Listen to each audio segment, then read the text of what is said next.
আমরা অনেক লাখানি ডাইল খাই, ওলা খান একদিন আপনারা ডাইল খাইয়ে দেখছেন নি কিলা খান লাগে, যে মজা লাগে ওলা খান একদিন আপনারা ডাইল আনটা দেখবা। আর দেখো কিলাই আমি লাগে খাইতে যে মজা লাগে।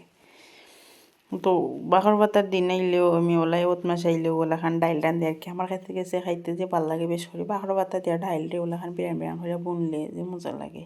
আর দেখো কিলা লুবনিয়া লাগে আর খাইতে যে মজা হয়েছে। যদি টমেটো থাকতো তাহলে আরও মজা হইল না। তো বেশি কিছু উপকরণ লাগে না, সামান্য 2-3টা উপকরণ হইলেও হয়। তে আপনারে আজকে আমি আমারও ডাইল বোনার রেসিপি দেখাইম। তো হ্যালো এভরিওয়ান, আসসালামু আলাইকুম। কিতা খবর, সব ভালো আছেন নি? আশা করি সব ভালো আছেন। তো আলহামদুলিল্লাহ আমিও ভালো আছি। তো আইলাম আমি ডাইল রান্নার প্রিপারেশন। তো তারপরে ফার্স্টে আমি তেল গরম করিয়া বেশ করে তেল দিয়েছি, দিয়ে এখানে দিয়েছি প্রায় একটা রসুন চেঁচিয়া, আর দিছি 4-5টা এলাচি, আর 3টা তেজপাতা, আর দিছি বড় এক মুঠ পেঁয়াজ, মানে বড় একটা পেঁয়াজ আর কি দিছি। তো দেখতে পারেন আমি কিলাখান পেঁয়াজ লম্বা লম্বা করে কাটিয়া দিছি, ওলাখান কাটিয়া দিবা আর খাইতে যে মজা লাগে।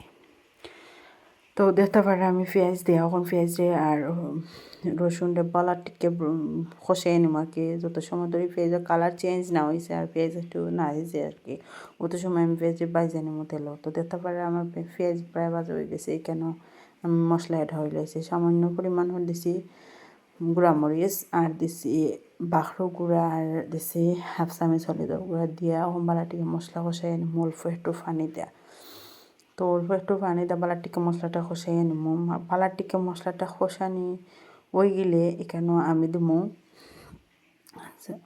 5-6টা কাঁচামরিচ আর কি আস্তা। তো আপনারা চাইলে কিন্তু খাটিও দিতে পারেন। তো আমি কিন্তু আস্তা দিছি, দিয়ে এখানে দিলেছি ডাইল। তো আমি আস্তা দিছি, আমার ফুয়ায় জাল খাই না আর ওটার লাগে দিছে আস্তা। তো কাটিয়া দিলে কি আরও ফ্লেভার ভালো হয় আর খাইতে যে মজা লাগে, একটু জাল জাল লাগে আর কি।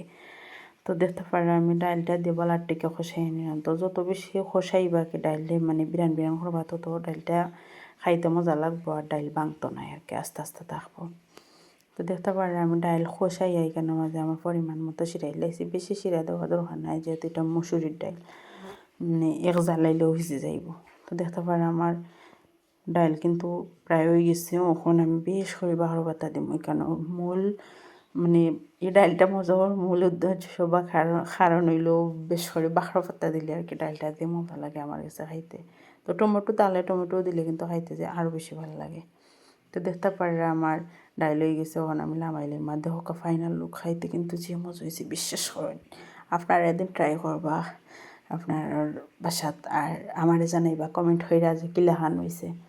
আর আমার ভিডিওটা যদি আপনার কাছে ভালো লাগে তাহলে অবশ্যই আমার চ্যানেলটা সাবস্ক্রাইব করবা, আর আমার লগে তো আবার লাইক কমেন্ট শেয়ার করবা অবশ্যই। আর দেখতে পারা কত সুন্দর কালার হয়েছে। তো আজকের লাগে সব ভালো থাকবা, সুস্থ থাকবা, আর যার যার প্রতি খেয়াল রাখবা। আর আজকের মতো আমি বিদায় নেবো। টাটা, বাবাই, আল্লাহ হাফেজ।